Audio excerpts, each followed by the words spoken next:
नमस्कार दोस्तों, जय श्री राम, जय माता दी। तो आज का वीडियो फाल्गुन शुक्ल पक्ष एकादशी के ऊपर है। एकादशी व्रत कथा, नियम और आप संकल्प किस प्रकार से इस व्रत का करना है, और साथ में आपको एकादशी व्रत की कथा भी सुनाएंगे। तो कथा आप सभी YouTube पर भी सुनते होंगे और सुनना भी चाहिए, क्योंकि किसी ना किसी प्रकार से धर्म के साथ जुड़े रहना चाहिए। लेकिन जो नियम है कि ब्राह्मण के मुख से सुनी हुई कथा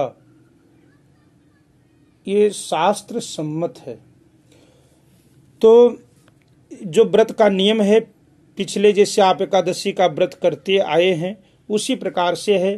पहले आप स्नान करके शरीर की शुद्धि, स्नान जब आप जो स्नान करना है उस जल में काले तिल, गंगा जल डाल के स्नान करें।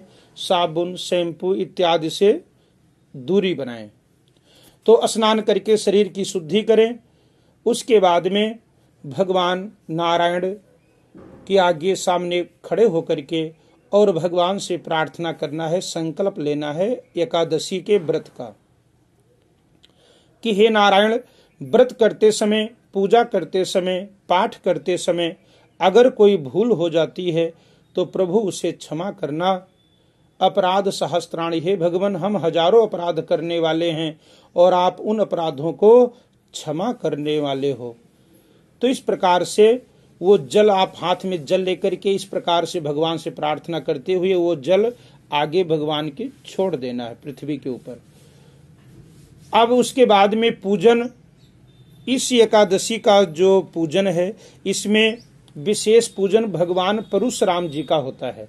तो अगर आपके घर के मंदिर में भगवान परशुराम जी का कोई स्वरूप है तो आप धूप, दीप, फल, फूल से पूजन करें। अगर नहीं है तो आप शहर में अगर कोई मंदिर है भगवान परशुराम जी का तो वहां पर जाकर के भगवान परशुराम जी का पूजन करें। अगर आपके शहर में मंदिर नहीं है परशुराम जी का तो फिर आप भगवान राधा कृष्ण, लक्ष्मी नारायण जी का पूजन करें और अपने मनोरथ को पूर्ण करने के लिए भगवान से प्रार्थना करें कि प्रभु आपकी कृपा से ये मैं श्रेष्ठ व्रत करने जा रहा हूं और ये हमारा व्रत संपूर्ण हो, इस व्रत का मुझे पूर्ण फल प्राप्त हो। इस प्रकार से भगवान से बाद में प्रार्थना करना चाहिए। तो नियम आप सभी जानते हैं कि एकादशी से पहले एक दिन आप बैगन, मसर की दाल, चावल, लहसुन, प्याज इन सभी का त्याग किया जाता है और ब्रह्मचर्य का पालन एक दिन पहले से प्रारंभ कर दिया जाता है।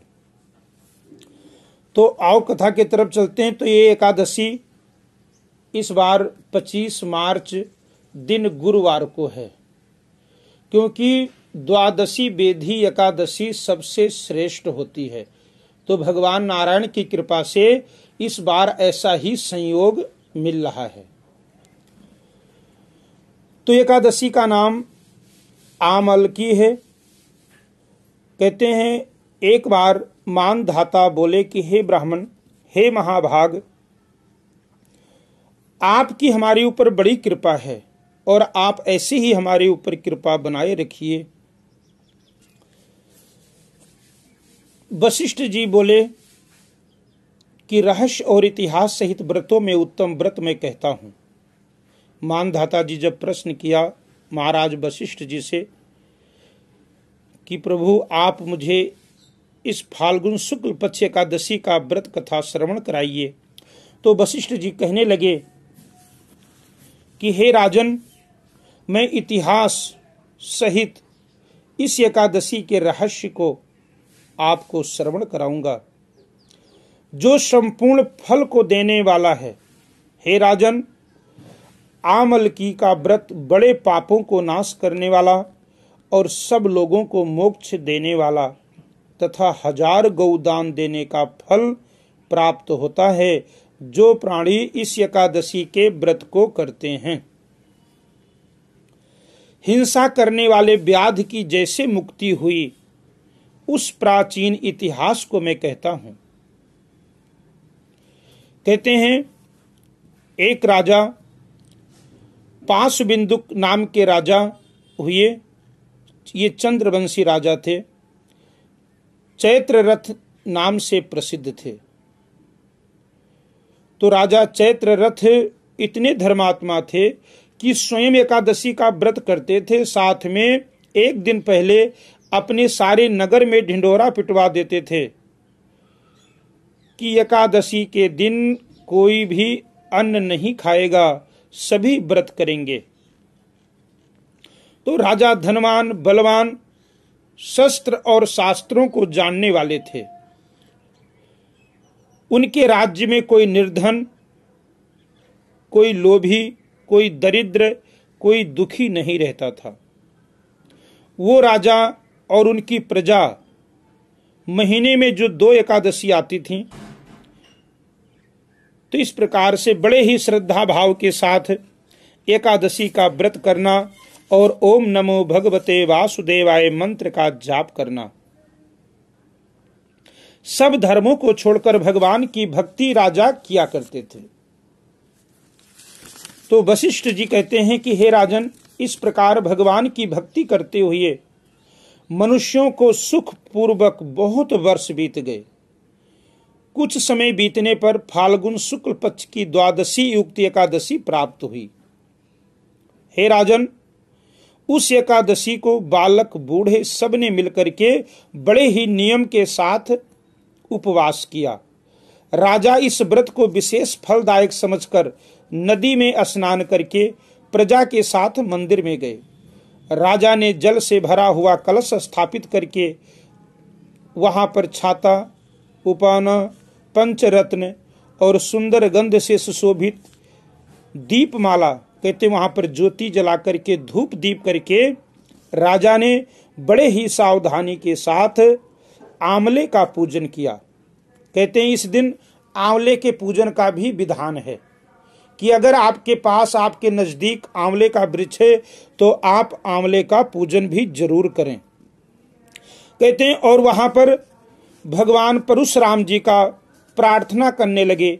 भगवान परशुराम जी का और राजन ने बड़े श्रद्धा भाव के साथ पूजन किया और प्रार्थना करने लगे, हे आमाल की छाया से युक्त भुक्ति मुक्ति को देने वाले आपको नमस्कार है। हे धात्री, ब्रह्मा से उत्पन्न, हे सब पापों को नाश करने वाली आमाल की तुमको नमस्कार है। मेरे अर्घ्य को ग्रहण करो, तुमको नमस्कार है। उसी समय वहां पर एक शिकारी आया। भूख और प्यास से युक्त, पाप के भार से पीड़ित कुटुंब के लिए जीव हिंसा करने वाला, सब धर्मों से अलग वो आमाल की एकादशी का जागरण और दीपकों से सुशोभित उस स्थान को देखकर वहां पर ठहर गया। जो शिकारी था उसे पता नहीं था कि ये लोग दीपदान क्यों कर रहे हैं, दीपक क्यों जलाए हैं, भगवान का पूजन क्यों कर रहे हैं। उस जीव हिंसा करने वाले शिकारी को कुछ पता नहीं था, लेकिन वो वहां पर बैठ गया देखने के लिए कि ये लोग यहाँ पर क्या कर रहे हैं। ऐसा मन में सोचकर आश्चर्य करने लगा वो। उसने वहां रखे हुए कलश के ऊपर भगवान परशुराम जी का दर्शन किया। वहां आंवले का वृक्ष और दीपक, जलते हुए दीपक को देखा और ब्राह्मण के मुख से भगवान की कथा सुनी। क्षुधित होने पर भी, भूखा होने पर भी एकादशी का महात्म उसने सुना। विस्मय युक्त होकर रात में जागरण किया। फिर प्रातःकाल सब मनुष्य नगर में अपने अपने यथास्थान पर चले गए। तो वो शिकारी भी वहां से उठा और बड़े ही प्रसन्नता पूर्वक अपने घर पे वापस आ गया।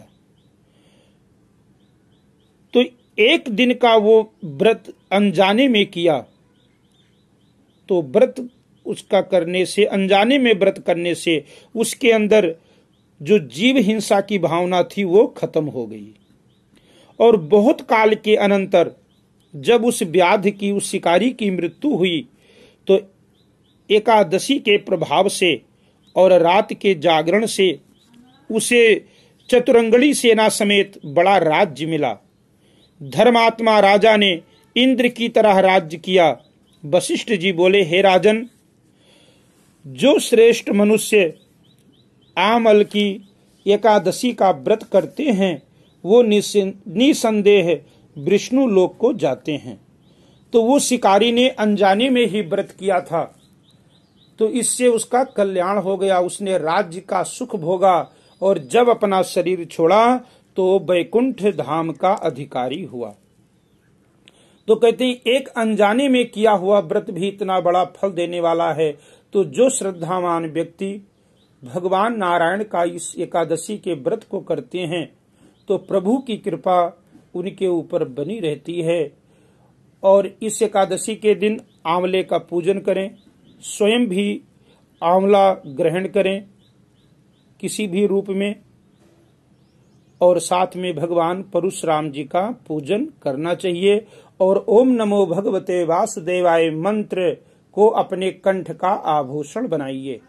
तो इस प्रकार से आप व्रत करते हैं तो प्रभु नारायण की कृपा आपके ऊपर बनी रहेगी। बोलो श्री कृष्ण भगवान की जय, लक्ष्मी नारायण भगवान की जय।